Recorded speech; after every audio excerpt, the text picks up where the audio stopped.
each and everyone will be a polyvalent worker. In particular, people will circulate between manual work and intellectual work, as well as between the city and the country. The private appropriation of monstrous fortunes and their transmission within families by inheritance will disappear. The existence of a coercive state apparatus protected by the military and the police, separated from civil society, will no longer appear to be an obvious necessity. Communism only designates this very general set of intellectual representations. It's an abstract name appropriate to the desire, the will, the dream, as you want, for a pure idea of complete equality between human beings. As pure idea of equality, the communist hypothesis exists in practice probably since the beginnings of the existence of social classes and oppressive states.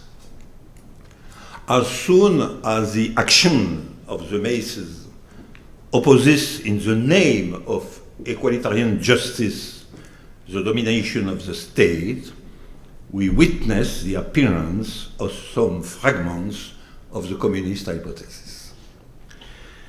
Nevertheless, under the explicit form that revolutionary thinkers gave it, the communist hypothesis inaugurates political modernity. In fact, there are two great historical sequences of this hypothesis: that of its creation and that of the first attempts to realize it. The first sequence spreads from the French Revolution to the Paris Commune, let us say from 1792 to 1871. It lasted then about 80 years. This sequence links, under the idea of communism, the popular mass movement with the notion of the seizure of power. It was about organizing the popular movement under multiple forms: demonstrations, strikes, uprisings, armed actions, and so on, around the figure of overthrowing the state. This overthrow is obviously an insurrectional overthrow, which, as you know, is called revolution.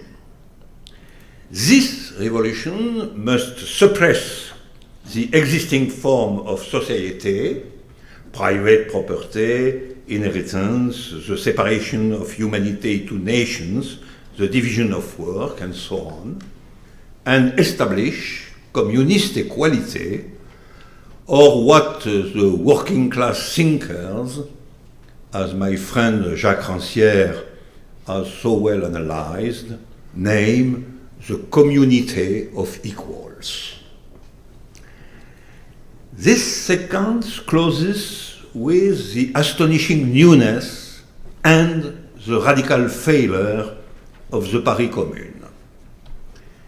The Commune was the supreme form of this combination of popular movement, working class direction, and armed insurrection.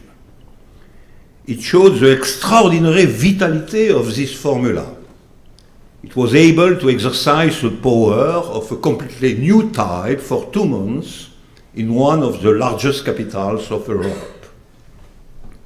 But it also showed its limits, for it was not able either to extend the revolution on a national scale, or efficaciously organize the resistance to the counter-revolution, which, with the tacit support of foreign powers, was able to count off an efficient military apparatus.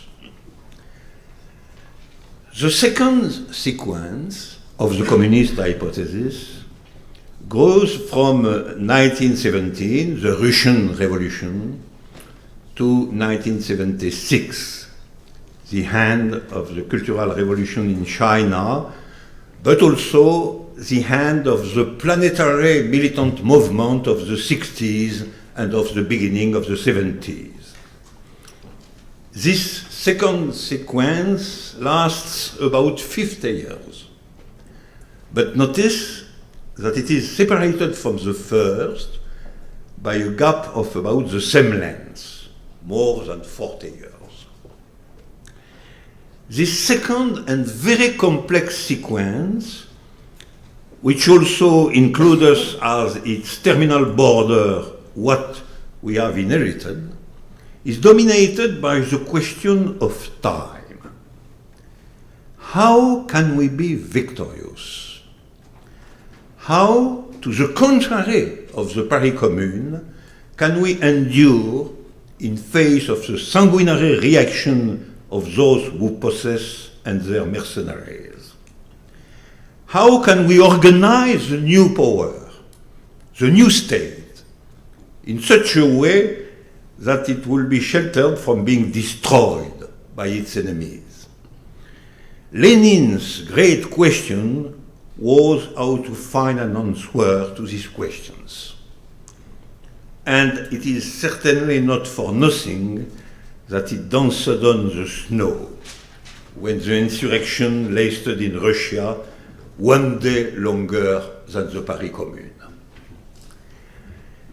During this second sequence, the problem is no longer the existence of a popular workers' movement acting under the communist hypothesis, nor the generic idea of revolution in its insurrectional form. The problem is that of victory and duration. We can say that the question was no longer one of formulating and experimenting the communist hypothesis, but of realizing it. From this point of view, the general maxim is the one formulated by Lenin, which is in substance this: we are entering the period of victorious proletarian revolutions. This is why the first 2/3 of the 20th century were dominated by what I called the passion of the real. What the 19th century had dreamed and experimented, the last century had to accomplish integrally. This obsession with victory and the real was concentrated on the problems of organization and discipline, and was entirely contained, starting from 1902 and Lenin's What is to be done, in the theory and the practice of the centralized and homogeneous class party. We can say that the communist parties embodied in their iron discipline the real of the communist hypothesis. This characteristic construction of the second sequence of the hypothesis, the party, actually did resolve the question bequeathed by the first sequence, the question of the victory.